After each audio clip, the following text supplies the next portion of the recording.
अस्सलाम वालेकुम। आज जो टॉपिक हम डिस्कस करेंगे ये है कंसंट्रेशन। कंसंट्रेशन को लफ्ज़ी मतलब देखा जाए तो बच्चे कहते हैं मिकदार को। किसे कहते हैं? मिकदार। देखो प्रीवियस लेक्चर के अंदर जो बातें हमने की हैं वो ये कहा था कि डाइल्यूट सॉल्यूशन क्या है और कंसंट्रेटेड सॉल्यूशन क्या है। क्या चीज़? डाइल्यूट सॉल्यूशन और कंसंट्रेटेड सॉल्यूशन।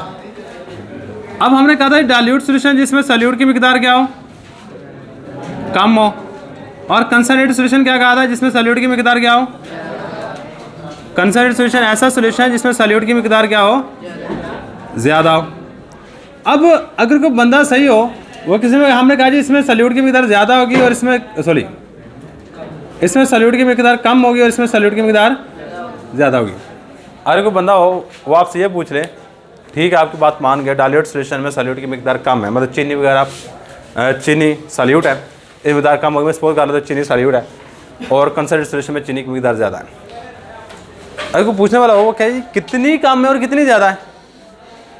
देखो अगर मैं ये 5 ग्राम डालूँ और यहाँ पे 10 ग्राम डालूँ तो ये डाइल्यूट हो गया, कंसंट्रेटेड। अगर मैं यहाँ 15 ग्राम डालूँ तो फिर ये डाइल्यूट या कंसंट्रेटेड। अगर मैं 20 ग्राम डालूँ यहाँ पे तो भी ये डाइल्यूट या कंसंट्रेटेड। अगर मैं 25 ग्राम डालूँ तो भी ये डाइल्यूट या कंसंट्रेटेड।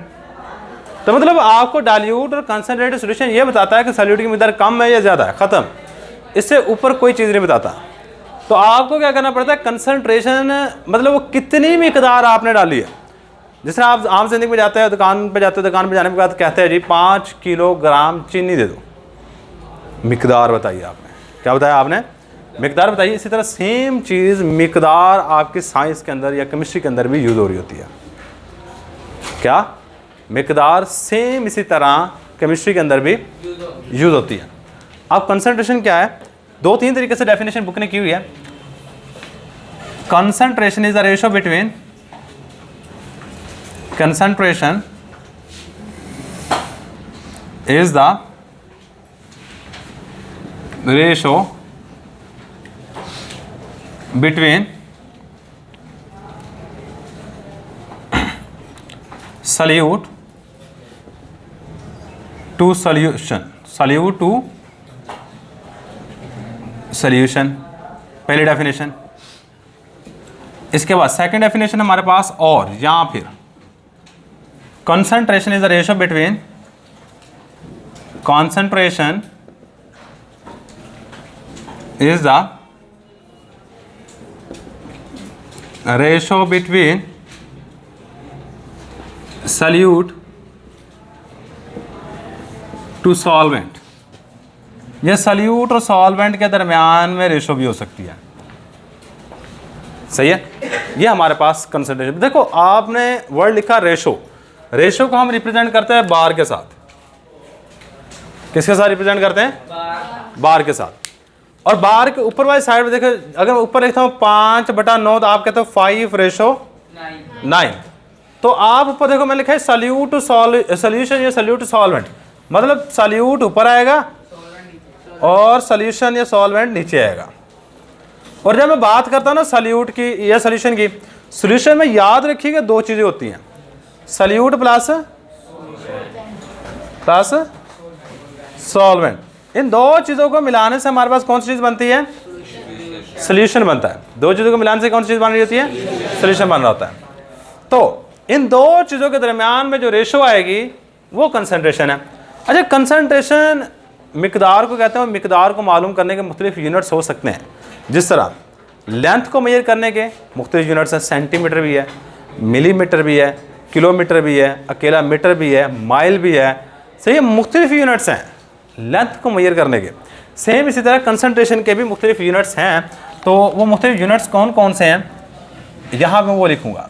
बच्चे काफ़ी सारे यूनिट्स हैं, आपकी बुक में सिर्फ 2 यूनिट एक्सप्लेन किए गए हैं। आपकी बुक में एक परसेंटेज दिया हुआ है। क्या दिया है? Following are the units of concentration. एक यूनिट जो आपकी बुक में दिया है वो है परसेंटेज, और दूसरा हमारे पास है मोलैरिटी। क्या दिया हुआ है? Molarity, percentage and molarity. Clear है? सही है।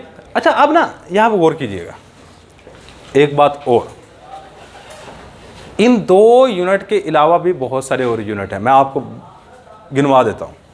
फॉर्मेलिटी भी यूनिट एक,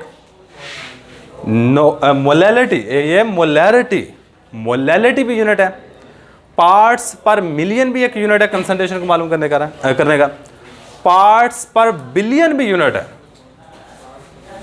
पार्ट्स पर मिलियन, पार्ट्स पर बिलियन, मोलैलिटी और फॉर्मेलिटी, ये वो यूनिट्स हैं जो कि हम नॉर्मली इस्तेमाल भी करते हैं, लेकिन सबसे ज़्यादा इस्तेमाल होने वाला यूनिट मोलैरिटी है, ये वाला भी इतना इस्तेमाल नहीं होता। परसेंटेज सबसे पहले हम, क्योंकि आपकी बुक में नहीं, ये लॉन्ग क्वेश्चन बाज़ दफ़ा आ जाता है, परसेंटेज,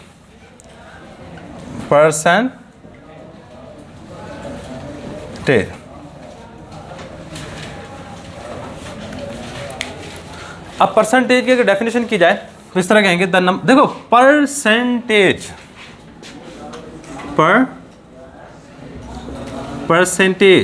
पर होता है में, सेंट वर्ड निकला है सेंचुरी में से, सेंचुरी का लफ्ज़ मतलब है 100, सदी, 100 को कह रहे होते हैं। परसेंटेज 100 में से, परसेंटेज का लफ्ज़ी मतलब क्या है? 100 में से, पर में सेंटेज, सेंचुरी मतलब 100। आप कहते हैं मेरी परसेंटेज 85%, देखो परसेंट 85%, 100 में से 85। आप कहते हैं मेरी परसेंटेज 90% है, 90% पर में सेंट 100 में से 85, 90, जितना भी आपकी परसेंट है वो आप निकाल सकते हो। क्लियर है? परसेंट का मतलब क्या है? 100 में से। देखो अगर हमारे पास सॉल्यूशन के 100 हिस्से कर लिए जाए तो उसमें सॉल्वेंट के कितने हिस्से हैं, सॉल्यूट के कितने हिस्से हैं, इस चीज को हम नाम देंगे percentage. The number of parts, the number of parts of solute in 100 parts of solution, 100 parts of solution is called percentage। कितने पार्ट सॉल्यूट के? 100 पार्ट सॉल्यूशन में से, अगर टोटल 100 पार्ट कर लीजिए सॉल्यूशन के, उसमें कितने हिस्से सॉल्यूट के हैं वो उसकी परसेंटेज होगी, उसकी क्या होगी? अच्छा एक बात याद रखना, अब यहाँ पे मैं कुछ बातें बताऊंगा, 4 हमने यहाँ पे परसेंटेजेस पढ़नी है।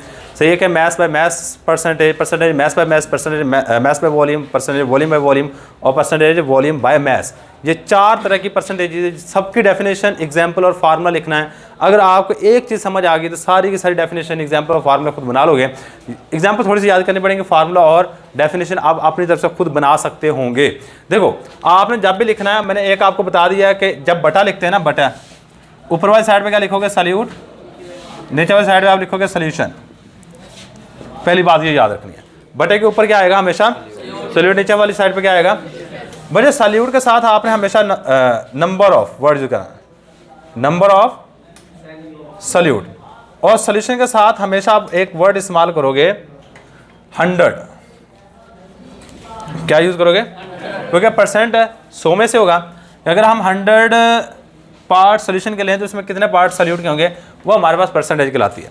मतलब सॉल्यूट को ऊपर लेते हैं, सॉल्यूशन को नीचे लेते हैं। सॉल्यूट के साथ आपने वर्ड यूज करना नंबर ऑफ, और सॉल्यूशन के साथ आपने एक वर्ड यूज करना 100। सही है? इसके बाद बच्चे मैथ्स का यूनिट जो यहाँ पे हमने इस्तेमाल करना है, ये ऐसा यूनिट यहाँ पे इस्तेमाल नहीं करते। यहाँ मैथ्स का यूनिट यूज करेंगे ग्राम, और वॉल्यूम का जो यूनिट इस्तेमाल करेंगे वो होगा सेंटीमीटर क्यूब। जहाँ पे भी आप वॉल्यूम वर्ड यूज करोगे वहाँ पे वॉल्यूम के लिए सेंटीमीटर क्यूब और मैथ्स के लिए ग्राम। ये नेक्स्ट बात आपने याद रखनी है। अगर ये 2 बातें याद रख लेते हो तो आपके लिए डेफिनेशन करना सारी की सारी आसान हो जाएगी। एक डेफिनेशन मैं खुद कराऊंगा, बाकी आप खुद कर लोगे, इतनी उम्मीद है। सही है? तो फार्मूला भी उसी से बन जाएगा। क्या किस तरह बनाना है, और एग्जाम्पल थोड़ी सी याद करनी पड़ेगी। एग्जाम्पल थोड़ी सी याद करनी पड़ेगी, किस तरह याद करेंगे वो चेक कीजिएगा। भाई सबसे पहले मैं लिखूंगा टाइप्स, परसेंटेज की टाइप्स, 4 टाइप्स है परसेंटेज की।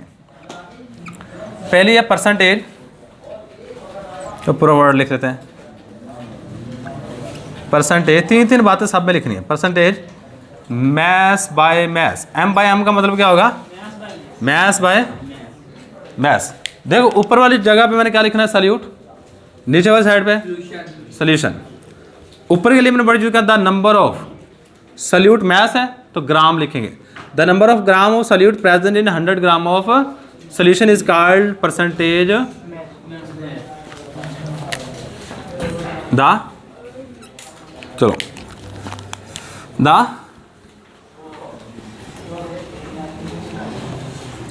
Number of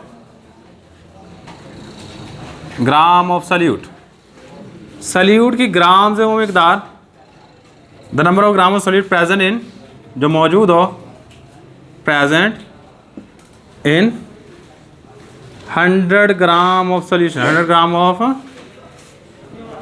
solution is called percentage mass by mass. इसको क्या नाम दे रहे होते हैं, परसेंटेज मैस बाय मैस का नाम दे रहे होते हैं कि सल्यूट की ग्राम्स में वो मिकदार जो 100 ग्राम सोल्यूशन बनाने के लिए ज़रूरी हो, इसको परसेंटेज मैस बाय मैस का नाम देंगे। क्या नाम देंगे, परसेंटेज मैस बाय मैस का नाम देंगे। अच्छा इसके बाद सारी डेफिनेशन इस तरह ही होगी। देखो सल्यूट के लिए ऊपर मैस है तो इसके लिए ग्राम वर्ड यूज़ किया, नीचे भी मैस है तो इसके लिए भी 100। मैंने कहा नीचे हमेशा क्या यूज़ करोगे, नीचे वाली जो चीज़ है ये मैस है और ये सोल्यूशन है, और सोल्यूशन के साथ आप हमेशा यूज़ करोगे 100। वो मैंने बात यहाँ वहाँ पे बता दिया। बट इसके बाद आप एग्जाम्पल दोगे, लास्ट में फार्मूला लिखोगे।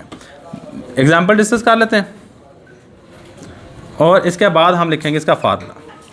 देखो अगर मैं एक बीकर लेता हूँ, ये एक कॉनिकल फ्लास्क लेता हूँ, ये एक इस तरह की मेजरिंग ना फ्लास्क पड़ी होती है लैब के अंदर। आपने 100 ml की एक फ्लास्क लेनी है, कितनी लेनी है, 100 ml की फ्लास्क लेनी है। आपने ना इसमें 10 ग्राम, कितना, 10 ग्राम शुगर ले लो, आम खाने का नमक ले लो, आपकी अपनी मर्जी है। 10 ग्राम शुगर लो, उसको लेके इसमें डाल दो और उसके बाद आप इसमें डालो पानी। फिर क्या डालो इसमें, वाटर। अब पानी इतना डालो कि टोटल वॉल्यूम कितना हो जाए, 100 ml, या टोटल सॉरी आपने इसको ना बेसिकली रखना है एक तराजू के ऊपर।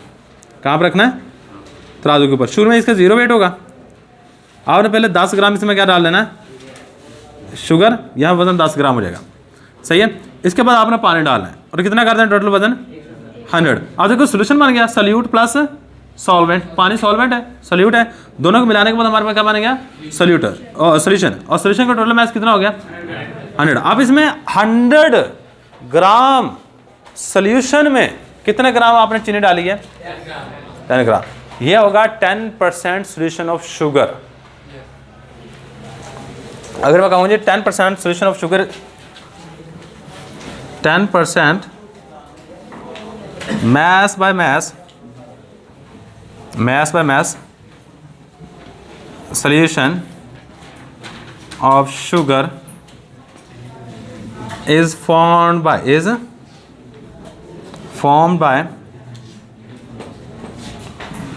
dissolving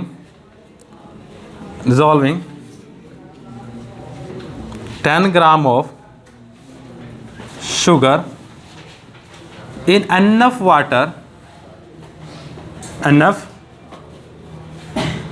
water to make total mass of solution, total mass of solution 100 ग्राम। क्या आपने 10 ग्राम 10% अगर शुगर का सोल्यूशन तैयार करना चाहते हो तो इसके लिए आपको 10 ग्राम शुगर लेके उसको इतने पानी में हल करना है कि टोटल मैस सोल्यूशन का कितना बन जाए, 100 ग्राम। ये 10% सोल्यूशन होगा इसका शुगर का। बस इसके बाद मैं फार्मूला लिखने लगा। एग्जाम्पल के बाद हमारे पास क्या आएगा, नेक्स्ट फार्मूला। अच्छा अगर फार्मूला देखा जाए तो हमारे पास क्या आएगा, percentage mass by mass is equal to ऊपर बटे ऊपर वाली साइड पे क्या आएगा, सॉल्यूट, नीचे वाली साइड पे क्या आएगा, सॉल्यूशन। देखो ये ऊपर वाली साइड पे मैस है तो मैस ऑफ सॉल्यूट लिखेंगे, मैस ऑफ सॉल्यूट इन ग्राम, इन ग्राम। नीचे आ जाएगा मैस ऑफ सॉल्यूशन, और मैस किस में लेंगे, इन ग्राम, और मल्टीप्लाई बाय 100। अच्छा आप मुझे खुद सोच के बता सकते हैं सॉल्यूट और सॉल्यूशन में से कौन सी मिकदार ज़्यादा होती है, हमेशा सॉल्यूशन ऑटोमेटिकली ज़्यादा होगा। क्यों, क्योंकि सॉल्यूट सिर्फ चीनी है और सॉल्यूशन है चीनी प्लस पानी। कभी भी ऐसा नहीं हो सकता कि सॉल्यूट मिकदार में ज़्यादा हो। और आप अपने नंबरों की परसेंटेज निकालते हो तो उसमें भी यही काम होता है, बड़े वाली रकम नीचे रखते हो, टोटल मार्क्स, ऑब्टेन मार्क्स ऊपर रखते हो, मल्टीप्लाई करवा देते हो 100 के साथ। ये आ गई परसेंटेज मैथ्स बाय मैथ्स। इसके बाद नेक्स्ट हमारे पास टाइप है percentage maths by percentage maths by volume. क्या है हमारे पास, परसेंटेज मैथ्स बाय वॉल्यूम। सही है। तो परसेंटेज मैथ्स बाय वॉल्यूम की बात की जाए तो हमारे पास क्या बनेगा, ऊपर देखो हमारे पास क्या है, द नंबर ऑफ ग्राम है।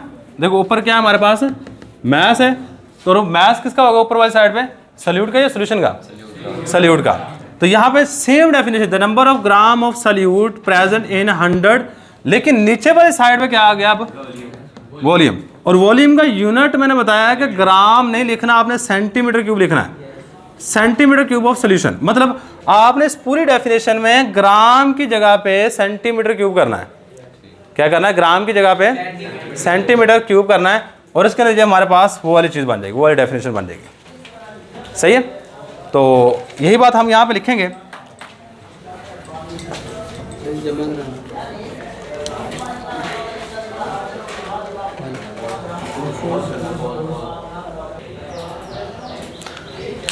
अच्छा आप डेफिनेशन कर लोगे, खुद कर लोगे, सारा सेम लिखना है, ये वाली डेफिनेशन सारी सेम करके 100 सेंटीमीटर क्यूब लिख देना बस, 100 सेंटीमीटर क्यूब ऑफ सॉल्यूशन